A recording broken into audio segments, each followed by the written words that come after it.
Welcome to the Instagram Stories for Monday, November 24th. I'm your host, Daniel Hill. Today we're going to get into what the head of Instagram shared on his recent Ask Me Anything. But before we dive into that, I want to talk briefly about the listener survey that many of you have been nice enough to fill out. First, if you were one of the first 10 people, I sent the Amazon gift cards in the amount of $20. So if you were one of the first 10, check your email inbox. You will have gotten that already.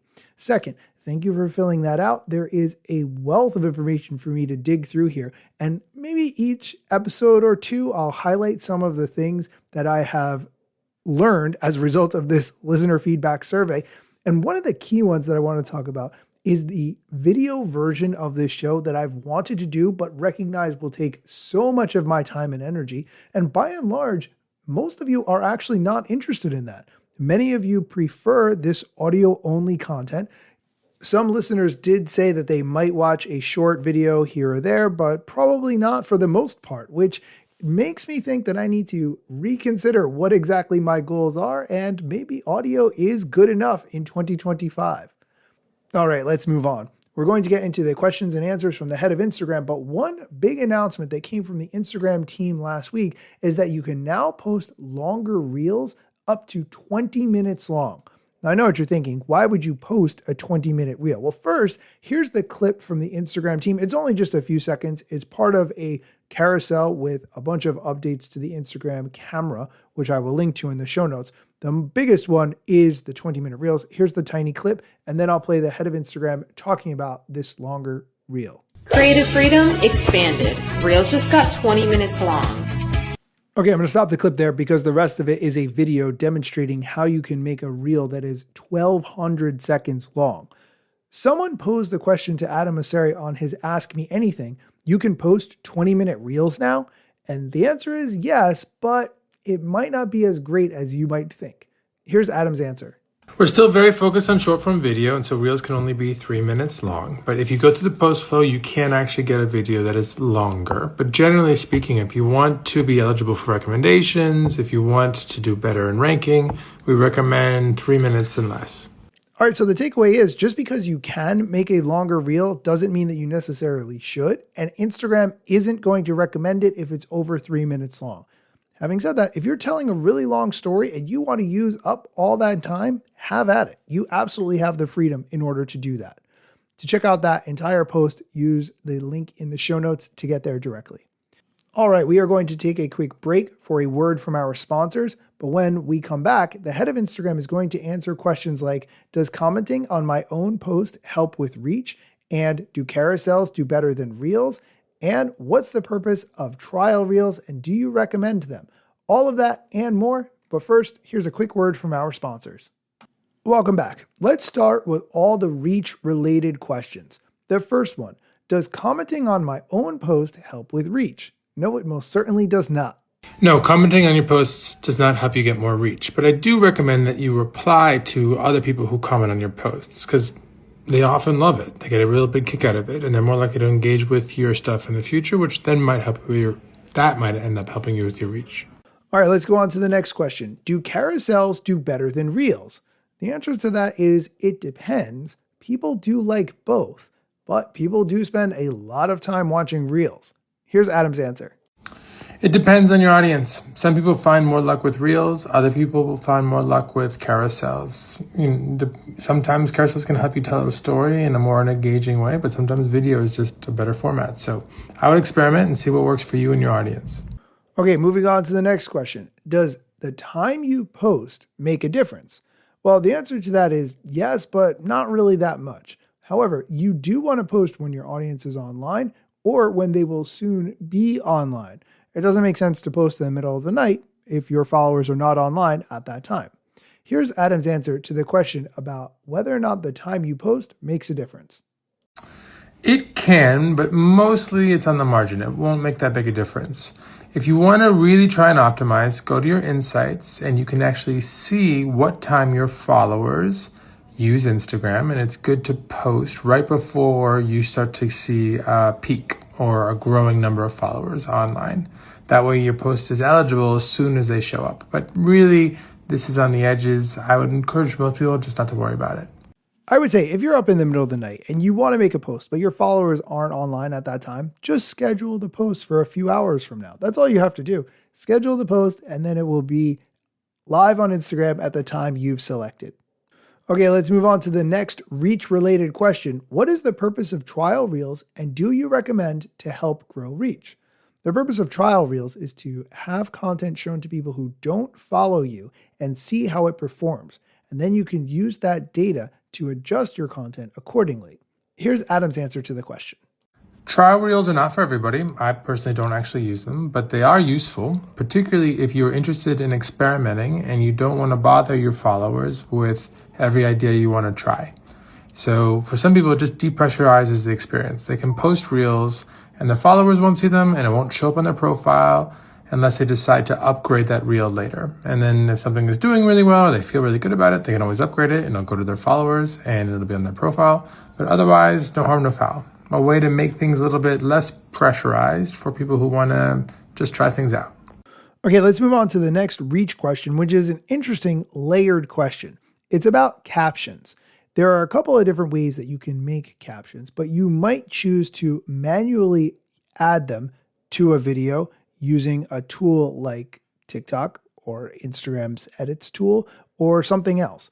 The question, are AI generated captions prioritized over original captions on Reels? This really doesn't make much of a difference as long as there's captions on the video. It doesn't matter where they came from. Adam explains this, but he also puts in the importance of including captions because of the number of people who scroll through Instagram with the sound off and might not see that it's a video with sound.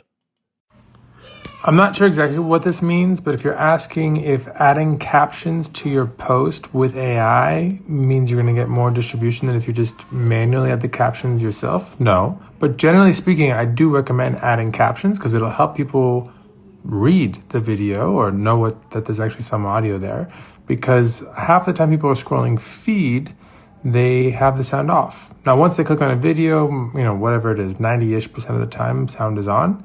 But in feed specifically, captions are super, super important.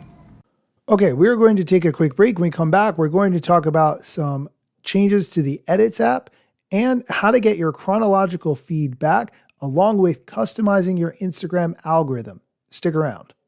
Welcome back. We're continuing with the questions and answers from the head of Instagram, and let's quickly talk about the chronological feed.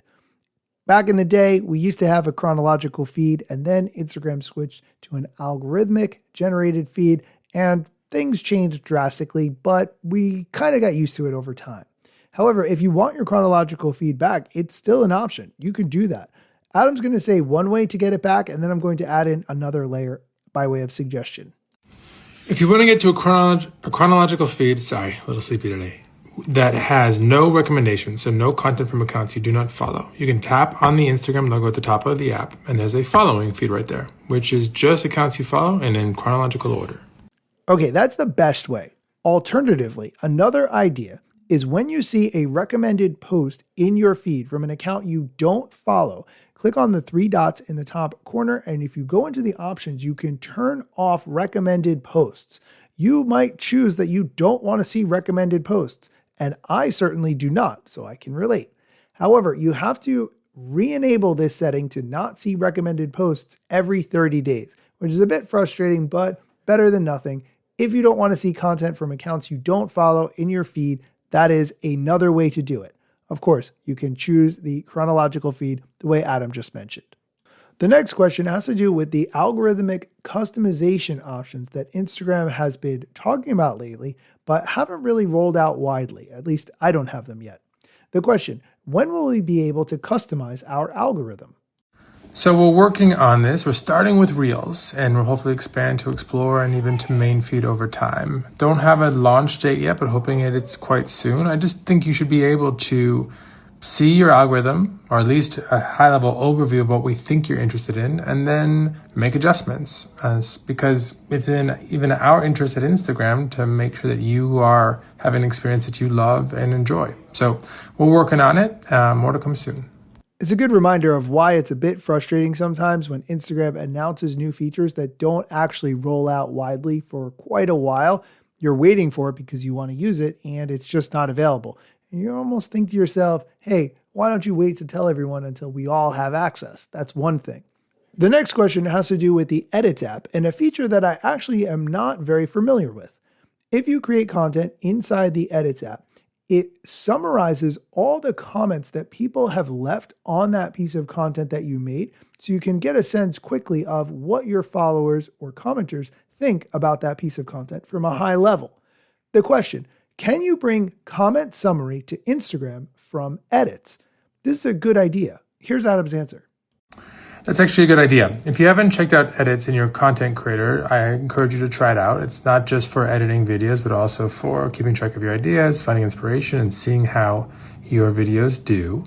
But one of the cool features is that if you go to the Insights section, you can see a summary of all the comments, which helps you get a sense if you have a lot of followers about what's being said without having to go through every single comment yourself.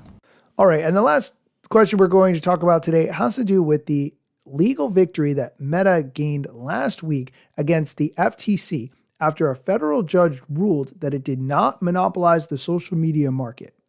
To be fair, the social media landscape is quite competitive and diverse. I talk a lot on this show about Instagram, YouTube, and TikTok, which are all major competitors of each other. Someone asked Adam Mosseri what he thinks about this ruling, and here's his answer. I feel good about it. The idea that Instagram doesn't compete with other apps like TikTok and YouTube is just not based in reality. And so it was good to see that the judge understood that social media has changed a lot and competition is fierce. Okay, that is going to do it for today's episode. Thank you for listening. If you have not had a chance to provide your feedback in the listener survey and you still want to do that, you can get to the listener feedback survey from the link in my bio on Instagram, or you can get there directly from the link in the show notes. As always, thank you for listening, and come back next time for more social media news, strategy, and other things that I'm positive you should be aware of.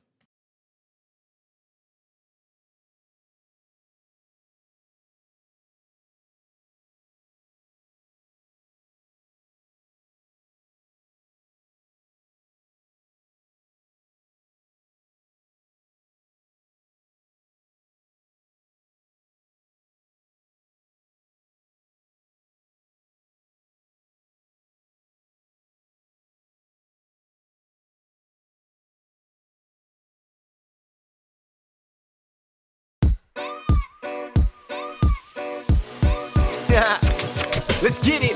The year was 2013. You posted your first pic and you're glad your post got seen. Your friends liked it too, but what you didn't know is what posting on that platform would do. Taking all your time and attention, doom scrolling. Also, let me mention, you gotta post on every platform, putting content on every set just to conform. Likes gave you validation and you got hooked. Now engagement is down, you feeling overlooked. Hey, keep coming back for more podcasts. And find me on Instagram at Daniel Hill Media. I'm gone.